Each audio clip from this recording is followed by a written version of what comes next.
Medici. To those in the know, it's a term that brings to mind princes, ancient Italian elites, the artistic and strategic minds behind a culture that allowed Europe to explode and dominate the world since Machiavelli. But what if we took that revolutionary model, customized it, and relaunched it for a global black public? If 8 years in the 21st century brought us a black US president, and another 8 could see black communities start to empower themselves economically, enough to compete with the rest of the world, to form divisions in Silicon Valley, take a bite out of Wall Street, come up against Madison Avenue, becoming leading researchers and curators of our own rich cultural inheritance. Just maybe, with the right mix of enterprise, technology, creative input, academia, and culture, this might not be such a crazy prospect. That last pillar in particular, black culture, has already in the 20th century proven powerful in realigning global norms. In the past, reinvesting into their own has led the American Jewish community to become owners of homes, capital, and entire industries. You only have to look at Goldman Sachs and its banking peers, or MGM's prominence in Hollywood, or Skadden Arps in law to get a sense of their reach in the world today. And the same could be said of Asian migrant communities. Even in Africa and the UK, with their thriving small to medium-sized tech and retail businesses. While improving labour laws has helped black executives gain a foothold into these corporations, the opportunity has never been better to climb on the shoulders of our best and brightest and turn our talent to our own commercial uses. Right now, African and Caribbean men are heavily over-indexed in the criminal justice system, but underrepresented in economic and political life. On the other end of the scales, megastars like Sean Combs are pulling in bumper fees to lend brands their own star power.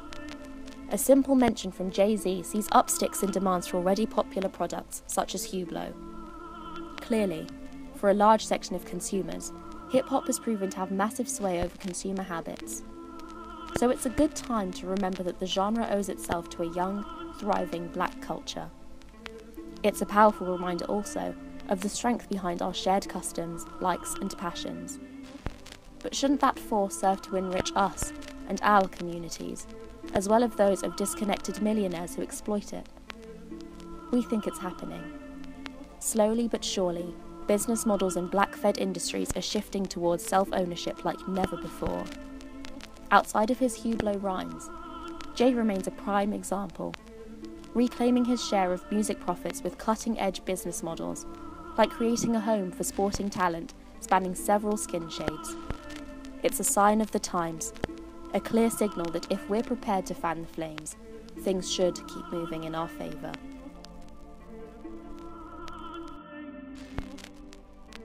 Steve Stout's remark that the US has undergone a tanning, that is to say, absorbing elements of Afro-American lifestyle into its national DNA, has some pretty interesting implications too. And his theory isn't limited to the States. Black culture has pollinated nations abroad. It's hard to ignore Jay Dilla's effect in Japan, the rise of legends like Nujabes, and a producer-led scene which fuses manga comics with DJ mixers.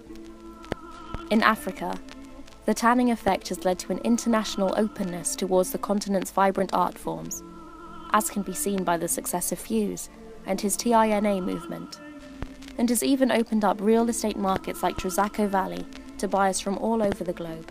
We just shouldn't forget there are bigger prizes up for grabs. For example, the opportunity to fix the broken image of us, which has built up over years of wrong-headed media coverage.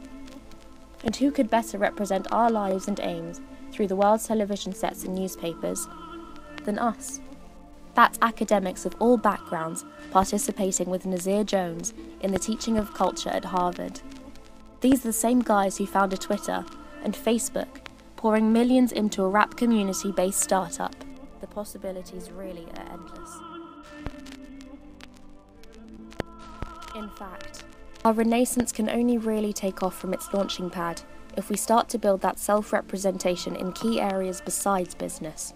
A stake in entertainment and media has already been mentioned as vital in drumming up interest for our culture and altering the world's perception of us. Perhaps even our perception of ourselves.